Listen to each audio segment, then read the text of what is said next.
said, seeing Arjuna sinking in grief, filled with compassion, and his vision blurred due to tears in his eyes, Lord Madhusudana spoke these words to him. Lord Krishna said, "O Arjuna, how have you developed such an attachment in this moment of crisis?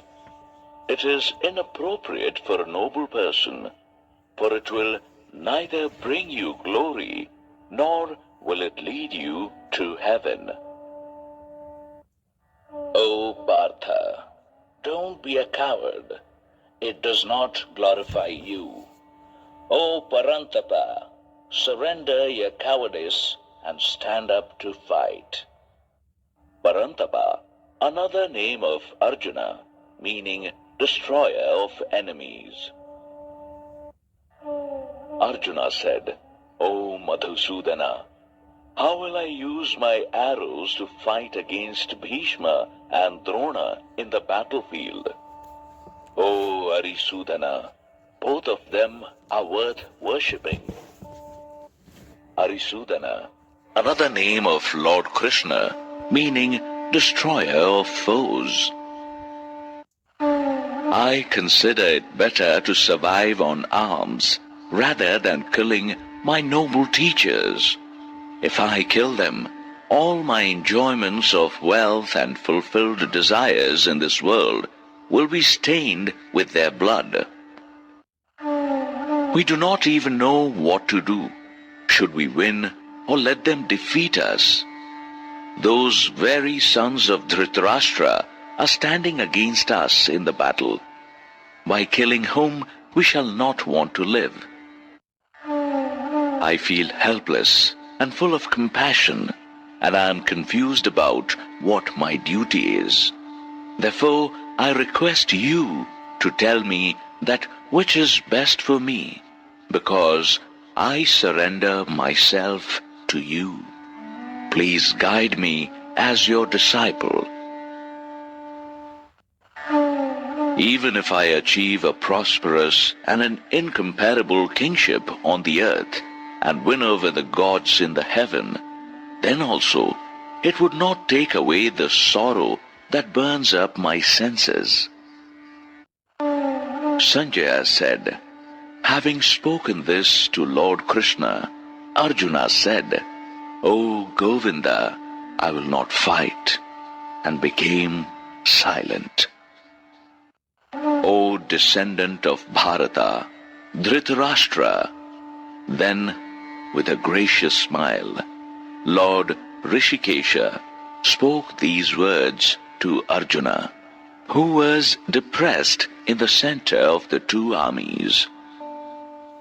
Rishikesha, another name of Lord Krishna, meaning the Lord of the senses.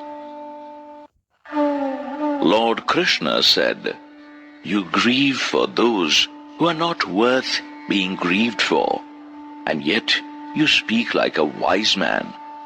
But the wise grieve neither for the dead nor for the living." There was never a time in the past when I, you, or these kingsmen did not exist, and nor will there be any time in future when all of us shall not exist. Just like the soul experiences childhood, youth, and old age through this body, it will experience the same when it takes another body. A wise man does not get affected by this. O Kaunteya, heat and cold, pleasure and pain are experienced due to the fortunes of our senses and their objects. They have a beginning and an end, and thus are impermanent. O Bharata, bear them bravely. Kaunteya, another name of Arjuna, meaning son of Kunti. O Purusharshobha, the wise who remains unaffected by circumstances and accepts pleasure and pain with equanimity is worth of immortality. Purushashabha, another name of Arjuna, meaning the superior among men. The untruth doesn't have a permanent existence. There is no dearth of truth which is permanent. The reality of these two has been realized by the wise. You should know this indestructible consciousness, which is all pervasive. Nothing can destroy it. The self that resides in these mortal bodies is eternal and indestructible. The body is destructible. Therefore, O Bharata, you fight. He who thinks that the soul kills and he who thinks of it as dead are both ignorant. The soul neither kills nor does it ever die. The soul is never born, nor does it ever die. After coming into existence, it never ceases to be again. It is unborn, eternal, everlasting, and most ancient.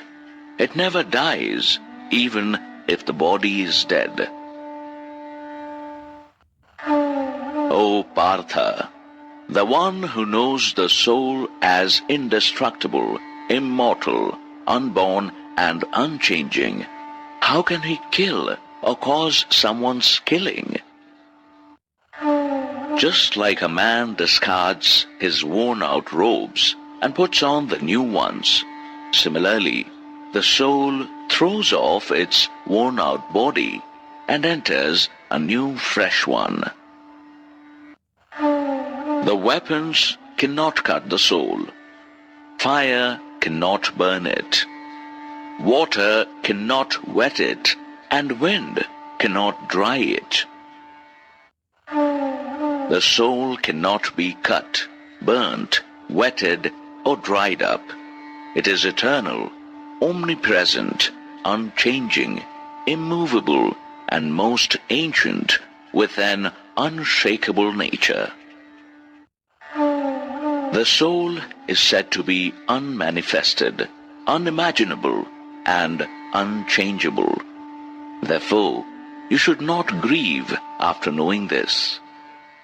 O Mahabaho, if you think of the soul as constantly being born and constantly dying, even then you should not grieve.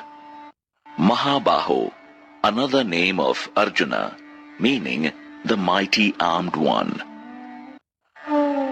Death is certain for the born, and rebirth is certain for the dead. Therefore, you should not grieve for that which is inevitable. O Bharata, all beings are unmanifest before birth and after death. They appear only during the middle period. So what is there to grieve about in this? Some people see the soul as a wonder. Some describe it as a wonder, and some hear it as a wonder.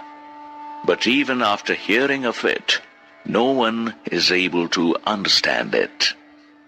O Bharata, the soul dwelling in this body is eternal and can never be killed.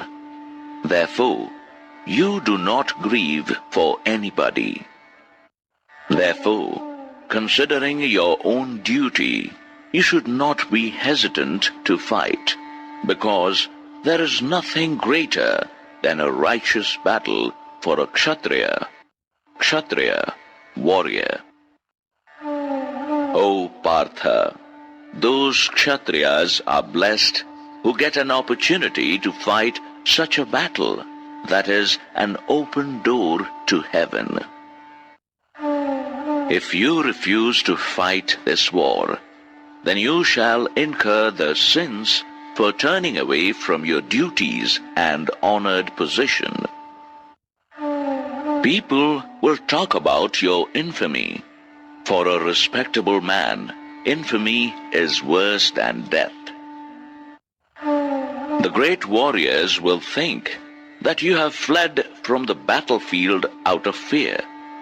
You will be dishonored by those who once honored you. Your enemies will make fun of your capabilities and mock at your cowardice. What will be more painful for you? You will attain heaven if you get killed in the battle, or enjoy the kingdom if you win. Therefore, O Kaunteya, get up with a determination to fight. Treat happiness and sorrow, gain and loss, victory and defeat with equality, and then get ready for the battle. Thus, you will not incur any sin. O Partha, this knowledge imparted to you is about Sankhya Yoga. Now listen to this wisdom of Karma Yoga, which can get you rid of the bondage of actions. Sankhya Yoga, path of self-realization. Karma Yoga, knowledge of actions.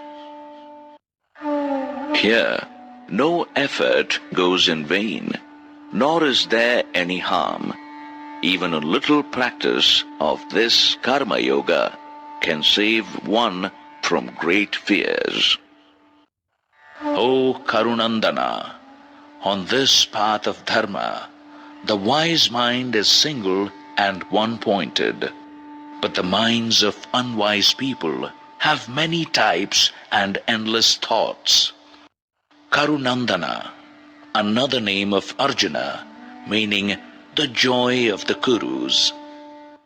O Partha, the unwise people speak flowery speeches of the Vedas and claim that there is nothing higher than seeking the heaven. Vedas, scriptures. Their minds are full of desires and have heaven as their goal, and describe different rituals and actions to achieve it. Those who get stuck to pleasure and wealth and are carried away by the speeches offering heavenly rewards, they are unable to establish one-pointed conviction in their minds towards the divine. O Arjuna, the Vedas talk about the three gunas. You will be free from these three gunas and the pairs of opposites. Establish yourself only in sattva without any desires of acquisition and protection. Be established in the self. Gunas, qualities. Sattva, the quality of purity and harmony. Just as a water reservoir has no relevance at a place flooded with water all over, similarly, an enlightened Brahmana who has realized the truth doesn't find much relevance in the Vedas. Brahmana, sage. Your right is to only act, but never for the results. Don't let the rewards to be the motive of your actions, nor get attached to inaction. O Dhananjaya, you perform your actions while dropping the attachment, considering success and failure equally, and being established in Karma Yoga. This evenness in mind is called Yoga. Dhananjaya, another name of Arjuna, meaning the winner of wealth. Actions performed with attachment to their result are far inferior to the ones performed with wisdom. Therefore, O Dhananjaya, you seek shelter in wisdom. Those who act with a motive of the results are miserable. A wise man discards the good and the evil in this life. Therefore, devote yourself to yoga. It is the real skill in action. The wise, who have given up attachment to the results of their actions and are thus freed from the bondage of rebirth, they reach a place which is beyond all evils. When your intellect goes beyond the entanglements of illusion, then you shall become detached to what has been heard and what is yet to be heard. Confused by the text of the Vedas, when your intellect will stand unshaken and steady in the self, then you shall attain enlightenment. Arjuna asked, O Keshava, what is the description of him who has a steady mind and has attained this state of bliss? How does he speak? How does he sit and walk? The Lord said, O Partha, when a man surrenders all the desires of his mind and remains satisfied in the self by the self, then he is said to be enlightened. The one who is not shaken by pain, has no craving for pleasures, and is free from attachment, fear, and anger, is called a sage of steady wisdom. That person who is not bound by attachments and is neither happy nor sad for anything good or bad, his mind is stable. Just as a tortoise withdraws its limbs, the one who withdraws his senses from the sensory objects is known to have steady wisdom. By taking away the senses from its objects, a self-centered man gets detached from the object, but his longing for pleasure continues. However, his longing also disappears once he sees the truth. O Kaunteya, even the mind of a wise man is forcefully carried away by his senses in spite of his efforts for keeping it centered. Therefore, having controlled all his senses, one should remain in meditation, concentrated on me as supreme. For the one whose senses are under control, his mind is established in wisdom. Thinking about sensory objects leads to attachment for them. Attachments give rise to desires. Unfulfilled desires bring anger. Anger brings in foolishness that further leads to unclear memory. Unclear memory destructs the intellect and ultimately brings downfall in the state of mind. A self-controlled man, free from attraction and hatred, who moves through the happenings with his senses under control, he attains peace. Having attained peace, he becomes free from misery. Thus, with a peaceful mind, the intellect becomes steady soon. A man with uncontrolled senses and mind can neither have a firm intellect nor can he meditate. There is no peace without meditation. How can there be happiness without peace? When the mind follows the line of objects through the wandering senses, then it takes over a man's wisdom, just as a strong wind takes over a boat on waters. Therefore, O Mahabaho, A person whose senses are under his control, he is said to be established in wisdom. A self-controlled man is awake when it is night for all the beings. When all the beings are awake, it is night for the sage who sees the truth. Even when water from various rivers flows into the ocean, it remains unchanged. Similarly, the self-controlled man who remains unaffected by desires attains peace, not the one who is full of desires. A person who sacrifices his desires moves ahead without any craving, sense of possession or ego. He attains peace. O Partha, this is the supreme state. Having attained this state, no one is deluded. Being established in this state, one can experience Brahma even at the time of death.